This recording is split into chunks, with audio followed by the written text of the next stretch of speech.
dengan kehendak kita, mengingkari, menolak ayat-ayat yang tidak sesuai dengan kehendak kita. Na'udzubillahi min dzalik, ya. Jadi ketulusan kepada Al-Qur'an, keikhlasan kepada Al-Qur'an tadi maknanya adalah kita betul-betul mencintai Al-Qur'an dengan ikhlas, dengan tulus, yang dimulai tentu dari kecintaan untuk membacanya. Kecintaan membaca Al-Qur'an, ya. Ini adalah hal yang penting. Bagaimana kita membaca Al-Qur'an dengan dilandasi keikhlasan, kecintaan kepada Al-Qur'an, ya. Yang itu sejalan dengan cinta kita kepada Allah Subhanahu wa taala. Karena Rasul menyatakan bahwa di antara kecintaan seseorang adalah tentu dia akan lebih memilih untuk berdekatan dengan apa yang dicintai oleh orang yang dia cintai itu. Ketika kita mencintai Allah, maka di antara buktinya adalah kita punya kesungguhan untuk mencintai apa yang Allah cintai. Yang di sini salah satunya adalah Al-Qur'anul Karim.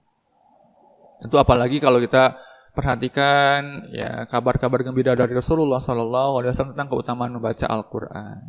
Ya, tentu harus semakin meningkatkan ketulusan kita, kecintaan kita kepada Al-Qur'an. Ya, Iqra'ul Qur'an fa innahu yaji'u yaumal qiyamah syafi'an li ashabihi. Bacalah oleh kalian Al-Qur'an karena Al-Qur'an itu akan datang kelak di hari kiamat menjadi penolong, ya, pemberi syafaat bagi orang yang membacanya. Nah, sudah cukup ya dengan satu hadis itu saja sebetulnya untuk kita terus bersemangat membaca, mempelajari Al-Qur'an. Nah, Rasul menegaskan, bacalah oleh kalian Al-Qur'an karena kelak di hari kiamat Al-Qur'an akan datang menjadi pemberi syafaat, menjadi penolong bagi orang yang membacanya.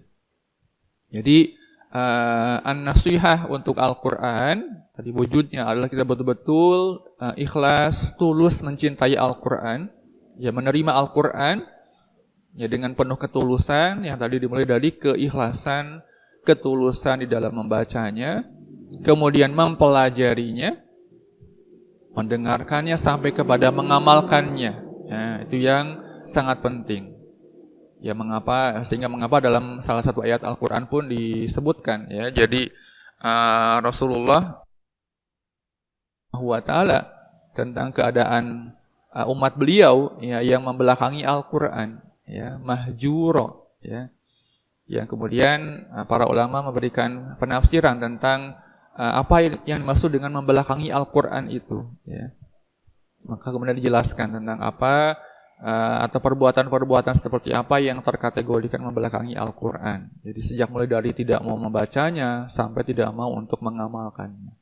Nah, kita mudah-mudahan termasuk ke dalam golongan hamba Allah yang secara ikhlas, tulus mencintai Al-Qur'an, dari mulai mencintai membacanya, mempelajari kandungannya, sampai ikhlas, tulus di dalam mengamalkannya, ya. Walaupun tadi ada hal-hal yang mungkin belum bisa kita amalkan dalam kehidupan saat ini, tapi tetap kita tidak boleh mengingkarinya. Ya, tetap harus mengimaninya, menerimanya, ya, dan kita mohon ampun kepada Allah atas keterbatasan kita tidak mampu untuk mengamalkan apa yang terkandung di dalam Al-Qur'an tersebut.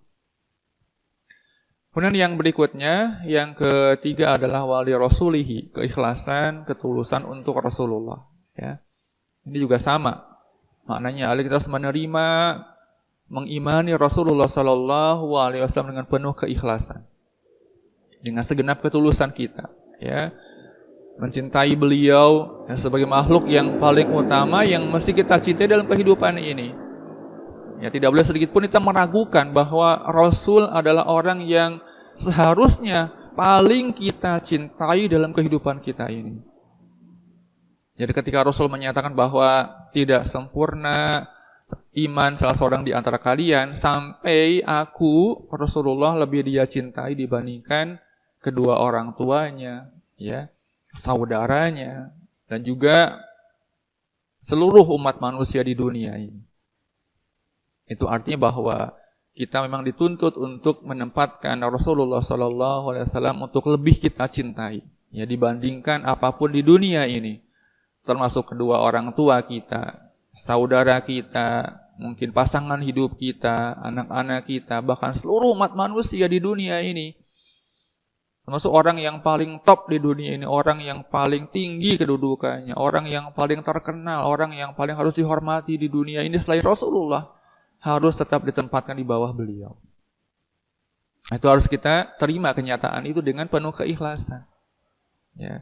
Jadi mencintai Rasulullah ya dengan penuh ketulusan, dengan keikhlasan, begitupun di dalam mengerjakan, ya. Mengerjakan, mengamalkan apa yang menjadi nasihat, wejangan, ya sunnah-sunnah yang beliau ajarkan. Karena seperti yang Allah sebutkan dalam Al-Qur'an, "Wa ma atakumur rasulu fakhudhuhu wa ma nahakum anhu fantahu." Maka apapun yang dibawa oleh Rasulullah untuk kalian, yang Rasul perintahkan kepada kalian, maka kerjakanlah. Wa ma nahakum anhu fantahu, dan apapun yang dilarang oleh Rasul untuk kalian lakukan, maka tinggalkanlah. Jadi sama dengan tadi dalam kaitan dengan Al-Quran. Ya, kita tidak boleh memilah-milih sunnah Rasulullah. Ya, yang kita sukai, yang sesuai dengan kehendak kita lakukan. Yang tidak sesuai, ya tidak kita lakukan, tapi dengan dasar menolak. Ya, tadi beda dengan kita. Kita memang tidak melakukan karena memang kita belum mampu. Ya, beda dengan orang yang tidak mau melakukan dengan dasar dia tidak mau menerima kenyataan itu adalah sebagai bagian dari sunnah Rasulullah. Ya.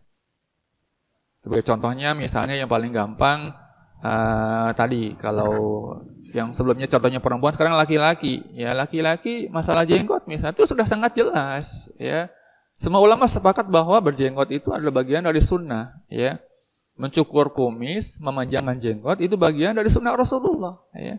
Jadi jangan kemudian karena saya nggak suka dengan jenggot, ya saya menolak. Ya. Itu hanya mengada-ngada. Ya. Kan tidak semua orang bisa berjenggot. Ya, siapa bilang? Ya. Jadi tetap tadi walaupun kita mungkin belum mampu mengerjakannya, tetap imani itu, terima itu sebagai bagian dari sunnah Rasulullah. Ya. Kalaupun kemudian kita tadi belum mampu, ya mohon ampun kepada Allah. Ya, atau misalnya sunnah yang lain, ya dalam hal ibadah-ibadah mahdhah misalnya, ya kita tidak boleh menafikan, ya itu kan cuma sunnah misalnya, ya. Sampai kita betul-betul menolak dalam hati bahwa itu tidak perlu dikerjakan, gitu kan. Ya, itu apalagi menolak itu bukan dari bagian sunnah Rasulullah, ya. Jadi tadi secara ikhlas, tulus kita terima apapun yang dibawa, yang disampaikan oleh Rasulullah SAW kepada kita harus menerimanya, mengerjakannya. Beliau cegah, yang beliau larang, ya kita tinggalkan. Bahkan termasuk kalau para ulama saat menekankan masuk personal, ya, karena beliau pun membedakan antara sesuatu yang beliau itu mendiamkan, ya beliau tidak suka tapi tidak menyatakan itu dilarang, ya. Misal contohnya bawang misalnya, ya beliau tidak mengharamkan, tapi beliau tidak menyukai, ya maka sebagian kaum muslimin ada yang kemudian mengikuti itu, ya demi untuk kecintaannya kepada Rasulullah. Nah, kita pun kalau mampu ya silakan. Tapi tadi yang penting jangan sampai kita menolak apa-apa yang sudah dibawa oleh Rasulullah, sudah disampaikan bagian dari sunnah beliau, dan juga menolak apa-apa yang dilarang oleh beliau sebagai hal-hal yang harus kita hindari. Jadi kaum muslimin dimanapun berada, tentu kalau kita ingin berbicara mengenai kecintaan kepada Rasulullah, ini bahasan yang sangat luas, ya. Kita tidak mungkin bisa tiba-tiba mewujudkan cinta dalam hati kita kepada beliau, ya, kalau kita tidak secara sungguh-sungguh mempelajari siapa beliau, ya, bagaimana jasa beliau kepada kita, kepada manusia secara keseluruhan, ya, dan kalau kita bayangkan apa yang akan terjadi seandainya tidak ada beliau di dunia ini, ya, jadi kita tidak mungkin sampai kepada kecintaan yang betul-betul ikhlas, yang kalau kita tidak punya kesungguhan untuk mencari tahu mengapa kita mesti mencintai sebegitu luar biasanya, ya.